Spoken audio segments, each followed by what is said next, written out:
वंदे मातरम। स्वस्थ समृद्ध परिवार निर्माण प्रयास में आप सबका भाई गोविंद शरण प्रसाद। आज मैं दिनांक है 27 जनवरी और आज मैं हूँ हरियाणा के झज्जर ज़िला के बधानी गांव में। और जो हमारे साथ हैं भाई जय भगवान जी, ये पहले उत्तम नगर रहते थे और अभी दिल्ली छोड़कर अपने गांव में पूरी तरह से रह रहे हैं पिछले 3-4 सालों से। तो इनके बारे में भी जानेंगे कि दिल्ली क्यों छोड़ा, क्या परिस्थितियां थी। और इनके घर में, क्योंकि जैसे ही मुझे मालूम पड़ा कि भाई जी गौ माता को रख रखे हैं और गौ माता के साथ जैविक खेती करने का प्रयास कर भी रहे हैं और आगे उसमें और अच्छी तरह से बढ़ोतरी कर रहे हैं, तो क्या क्या चीज़ें कर पाए हैं, तो उन सब चीज़ों की जानकारी एक ज़मीनी स्तर से। और सबसे बड़ी बात, एक छोटी सी बात बता दूं कि इन्होंने जो दिल्ली छोड़ा है ना, उसके पीछे सबसे बड़ा कारण है कि अगर ये कहते हैं कि जी मैं पैसा, हो सकता है मैं दिल्ली में रह के ज़्यादा कमा लूँ, लेकिन वो सारा पैसा हॉस्पिटल वालों को देना पड़ जाएगा, तो क्यों ना मैं अपने जो हमारे पास ज़मीन है तो हम वहाँ पे जुड़ के अपने बच्चों के लिए बिना जहर वाला भोजन ही तैयार कर लूँ, ताकि उसकी वजह से उन दवाओं की ज़रूरत ही ना पड़े। तो ये कुछ बातें हैं, तो चलते हैं, अब हम मिलते हैं जय भगवान भाई से और इनके बारे में जानते हैं। वंदे मातरम गोविंद भाई। वंदे मातरम जी। आपका हार्दिक स्वागत है हमारे गांव के अंदर, और बहुत अच्छा लगा आप अपना कीमती समय निकाल के आज हमसे मिलने के लिए आए हैं। बहुत दिनों से मैं आपसे अनुरोध कर रहा था कि आप समय निकाल के एक बार आएँ और हमारा जो छोटा मोटा जो हम गौ माता के लेके कार्य कर रहे हैं जैविक खेती के लिए, उसको एक बार आके देखें। और गोविंद भाई, ये हमारी गौ माता धूप में बैठ के धूप में आनंद ले रही है। कौन सी नस्ल है भैया? ये गोविंद भाई गिर नस्ल है। गिर नस्ल, ये गौ माता की छोटी बच्ची। हाँ, यह 8 महीने की बच्ची है। 8 महीने की। हाँ जी। और ये देखो बिल्कुल कच्चे के अंदर कैसे पैर पसार के धूप में अपना जुगाली कर रही है, आनंद ले रही है। सामने पानी रखा हुआ है, पानी पिया था इसने थोड़ी देर पहले। और इसी की कृपा से आज हमने ये जो जैविक आधारित खेती करने की कोशिश की है जी। ये हमने गोविंद भाई, इसका गाय का है ना गोबर, गोमूत्र और गुड़ से हमने जीवामृत तैयार किया है इनमें ड्रम्स के अंदर। तो इसमें हम जैसे पहले गोबर डाल लेते हैं, उसमें गोमूत्र मिला के थोड़ा सा गुड़ डाल के बेसन का घोल तैयार करके और उसको 15-20 दिन रखते हैं। तो उसके बाद क्या है कि ये अपना जीवामृत तैयार हो जाता है, जो राजीव दीक्षित ने हमें बताया था। जी जी। तो इसको हम, जैसे पानी चल रहा है उधर देखो आप, ये खेत में पानी चल रहा है ना, तो इसके साथ मिला के चला देते हैं। ठीक है। और ये सारा ये चारा है ना, अपनी गाय के लिए हमने रख रखा है। ये जई है, इधर बरसम है और आगे गेहूं बो रखे हैं।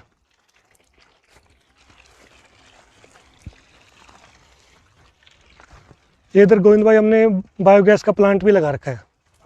जी जी। ये रहा, इसमें हम, ये पाइप जा रही है अंदर गैस की, और ये इधर हम जैसे गोबर घोल के और इधर से डाल देते हैं। इधर से बायोगैस की सलरी निकलती है, इसको हम इधर ड्रम में इकट्ठी कर लेते हैं। और अंदर एक वो भी बना रखा हमने, हौदी।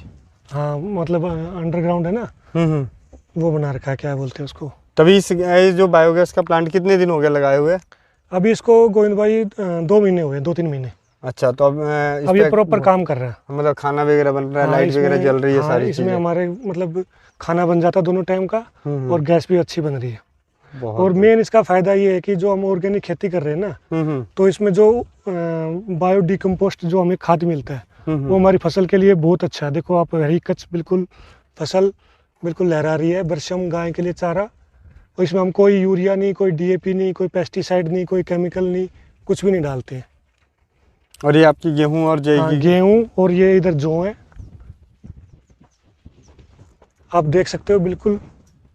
इसमें हमने कुछ भी, मतलब बाहर से कुछ भी नहीं डाला है, जैसे कोई यूरिया डालते हैं, DAP डालते हैं। और हमने अपना नेचुरल तरीके से थोड़ी पैदावार हमारी कम हो रही है अभी स्टार्टिंग में, पर धीरे धीरे जो रासायनिक खेती जो कर रहे हैं ना, उनसे मतलब डबल ही होएगी, इतनी मेरे को उम्मीद है। जी जी। सबसे बड़ी बात भी है कि हम जिन बच्चों के लिए कमा रहे हैं, जिनके लिए पैसे जोड़ रहे हैं, हाँ जी। और उन्हीं को हम जहर खरीद के खिला रहे हैं, तो ये बड़ा है। और ये आपने तो इस चीज़ का फैसला लिया हाँ जी। कि खुद ही जितना संभव होगा जो जो चीज़ें हम अपना उपजा सकते हैं। जैसे मैंने आज आपके घर में खाना भी खाया, सब्जी भी खाई, तो घर की सब्जी थी सारी चीज़ें। हाँ जी। और जैसा कि आपने बताया कि आपके पास सरसों, जो पिछली फसल की सरसों आपके पास पड़ी हुई है। तो हाँ, सरसों जो पिछले साल की है ना, मेरे पास अभी कम से कम 11 क्विंटल के आसपास सरसों है। वो भी हमारी जैविक है बिल्कुल, उसमें ना हमने कोई यूरिया डाला, ना कोई हमने दवाई डाली है। तो उसका अभी देखते हैं, आप जो बोल रहे थे कि भैया उसका तेल निकलवाएंगे। हाँ, तो मैं तो इसीलिए स्पेशली इसलिए आया कि भाई जैविक आपके घर में हो रखी है और खुद अपने लिए, तो उसकी तेल निकाल के हाँ जी, मैं भी अपने परिवारों को दूं और मेरे माध्यम से और जिन परिवारों तक पहुंचे हाँ उनको भी बिल्कुल पहुंचाऊं। गोविंद भाई, मैंने तो उसको बेचा नहीं है। हमने सोचा कि भाई इसको जो हम थोड़ा बहुत हम यूज़ करेंगे, आप यूज़ करोगे, जो हमारा कोई जानने पहचानने वाला है अगर वो यूज़ करेगा, तो वो चीज़ें जो बढ़िया चीज़ है वो हम हमारे लोगों को मिल सके। तो आप गौ माता के साथ अब बहुत खुश हैं। जब दिल्ली में तो आपकी अच्छी शॉप भी चल रही थी, अच्छा मोबाइल का गोविंद बिजनेस भाई चल रहा था। उधर सारी चीज़ें बढ़िया चल रही थी, पर जो मतलब उधर है ना, बस एक तो पोल्यूशन ज़्यादा हो रखा है। ठीक है। हैं, और दूसरा कि उधर उधर काम करने से ना बिना बात के बैठे बैठे ना टेंशन होने लग जाती है। ठीक और है। इधर जब गांव में आता हूँ तो इधर का जो वातावरण है, हरियाली है, गौ माता का दूध, लस्सी, घी जो पीने को मिलता है, और जो शुद्ध खाना मिलता है, सबसे बड़ी बात है। उसमें जो आनंद है, वो चाहे आप लाखों रुपए की सैलरी कमा लो या लाखों रुपए पैसा कमा लो, उसमें नहीं है। तो भैया एक चीज़ और जानना चाहूँगा कि जब से मतलब आप इधर आए हैं, हाँ जी। जब आप दिल्ली में थे तो आए दिन कभी कुछ हो जाता था, जुकाम उकाम भी हो जाता था, बुखार भी हो जाता था। हाँ गोविंद लेकिन अब भाई। 3 साल हो गए थे, मेरे को तो मुझे नहीं लगता कि आपने अपने लिए फ़ोन किया है। हाँ, गांव समाज के लिए किसी के लिए ज़रूर बात है, लेकिन आपको जब से 3 साल हो गए गांव में तो आए हुए, तो हाँ गोविंद भाई, मेरे को ना अभी कोई दिक्कत नहीं है। पहले उधर क्या है कि बैठे बैठे ना सर में दर्द होने लग जाता था सुबह शाम के टाइम पे, और तबीयत भी ऐसी, कभी कोई बीमारी, कभी कोई बीमारी, कभी बुखार, कभी खांसी, कभी जुकाम। और जब इधर से अपने गांव में रह रहे हैं, गौ माता का दूध पी रहे हैं, और क्या नाम है, अपना जो भी जैविक खाना पीना अपना कर रहे हैं, उससे बहुत फ़र्क पड़ा है। उससे मतलब वो कोई बीमारी है ही नहीं। एक चीज़ और मुझे मालूम है भैया कि आपके पास ना एक कोई समस्या थी जिसके लिए आप होम्योपैथ का इलाज कराते थे, तो वो भी दवाई छूटी गई है मेरे ख्याल से। वो भी छूट गई कोई। और मेरे क्या बोलते थे कि आपका थायराइड जो थायराइड बढ़ गया था उधर, क्योंकि शहर के अंदर है ना, आप चाहे कितना कुछ भी कर लो, उधर आपको टेंशन तो रहेगी ही रहेगी। उधर का वातावरण ऐसा है, आप मतलब आपका काम धंधा सब कुछ सही चल रहा हो, फिर भी एक टेंशन हो गया, डिप्रेशन हो गया, वो काम धंधे के चक्कर में रहता ही है। वो सब हमने छोड़ छाड़ के अपने गांव में रहना इसलिए स्वीकार किया। तो ये गौ माता आप 3 साल से रख रहे हैं? हाँ, गौ माता ये मेरे मित्र के पास थी, उधर से मैं लेके आया था। अब की बार इसने बच्चिया भी दे रखी है, और इसको अब की बार मैंने बच्चिया को 2 थन का दूध पिलाया। 2 थन का खुद यूज किया, और 2 आंचल का दूध हमने अपनी गाय को, बच्चिया को पिलाया। और ये अभी मतलब बहुत, हमारी गाय है ना, ऐसे देख के ना बहुत प्रसन्नता मिलती है, जैसे धूप में बैठी है। और भी बहुत सारी चीजें आपने लगाई है भैया, ये बता सकते हैं कि जैसे अभी आप बता रहे थे? गोविंद भाई, मैंने अपने आलू लगा रखा है इधर है।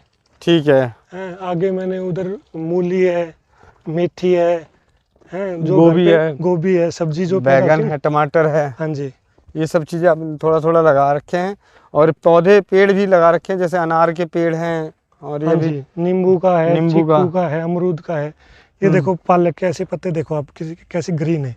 इसमें मैंने अपनी गाय का जो बायोगैस से जो वो निकलती है ना, सलरी निकलती है, वो डाल रखी है। अब इसमें देखोगे अलग ही चमक है। अब आपको देखो ये ऐसा मूली का पत्ता आपको कहीं नजर आएगा एक बात तो, देखो ऐसे बड़े बड़े मूली के पत्ते। आपने मूली खा के भी देखी होगी, उसका स्वाद देखा होगा। मैंने खाया था, बहुत अच्छा स्वाद था, खुद ही मैं उखाड़ के लेके गया और खाया। और ये मेथी है, पालक है, ये हार श्रृंगार का पेड़ है, ये आंवले का है। उधर ये देखो आप, क्या नाम है, बेर का पेड़ है, बेर लगा रखे हैं। तो मैं चाह रहा हूँ कि कम से कम जो जितने फ्रूट हो सके, फ्रूट हो गए, सब्जियाँ होगी, अपने घर पे ही पैदावार की जाए, बाहर से कुछ भी ना लाना पड़े, ना कोई सब्जी, ना कोई फल, ना कोई अनाज, सब मैं अपने इधर ही पैदा करना चाह रहे हैं। और भैया मैं आपको बता दूं, ये जो है ना मकोए है, ये लीवर की आप जान है, जान। लीवर की ये समस्या। तो गोविंद भाई हमें पता ही नहीं था ये हाँ, मकोई, तो आपने मैंने भी बताया। देखा तो मैंने बताया कि ये मकोए है। यही मकोए है जो भटकून हम बचपन में इसको खाते थे। इसको पत्तों को उबाल के काढ़ा बना के पीते हैं, इसका जूस पीते हैं, तो शरीर में लीवर की समस्या, ये बाद में ना छोटे छोटे हो जाएंगे। हाँ ये जी। मकोए। हाँ, ये वो आप तोड़ हाँ। दो, दिखाओ। ये गोविंद भाई हमें पता ही नहीं था, हमारे हाँ, लिए ये तो वेस्ट जैसे वैसे नहीं नहीं, खरपतवार पैदा हो रखी है। ये खरपतवार नहीं, ये तो सबसे भूमि आंवला, मकोई और पुनर्नमा, ये तीनों का रस जो है लीवर के लिए अमृत है। तो उसमें से एक आपके पास तो एकदम पड़ा हुआ है। तो ये अच्छे अपने आप में अद्भुत औषधि है। ये इधर पेड़ पे गिलोय चढ़ी हुई है गोविंद भाई। हाँ जी, हाँ जी, काफ़ी मोटी गिलोई चढ़ी हुई है। और ये इधर आंवले का पेड़ है एक। तो यही है प्रयास अपना, थोड़ा बहुत अपना घर के लिए पहले पैदा करें, घर वालों को स्वस्थ करें, खुद स्वस्थ होएं, बाद में जो उसमें से थोड़ा बहुत सब्जी वगैरह बच जाए अड़ोसियों को पड़ोसियों को, या जो अनाज गेहूँ सरसों जो बच जाए वो अपने मित्रों को दे सकें बस। ये अपने गेंदे का फूल। हाँ जी।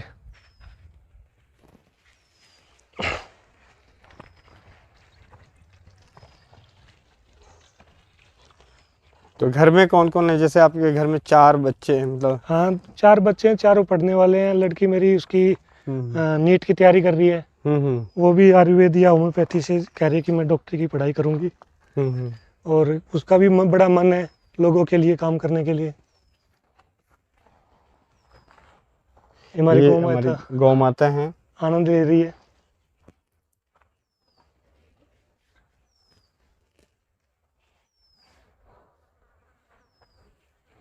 इसको हाथ फेरते ना बड़ा आनंद आता है गोविंद भाई।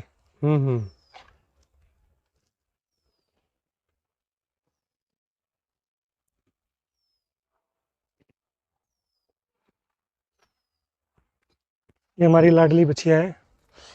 ये तो जैसे हमने आए तो आपको आपकी आवाज़ सुन के ही माँ माँ कर रही थी। हाँ जी, मैं 2 दिन से दिल्ली में था ना, तो आते ही इसने मेरे को पहचान लिया और बोलने लगी।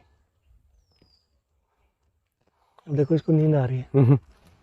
धूप सेक रही है गोविंद भाई, सर्दी में ना आनंद ले रही है धूप का। बहुत बढ़िया भैया, बहुत बहुत धन्यवाद।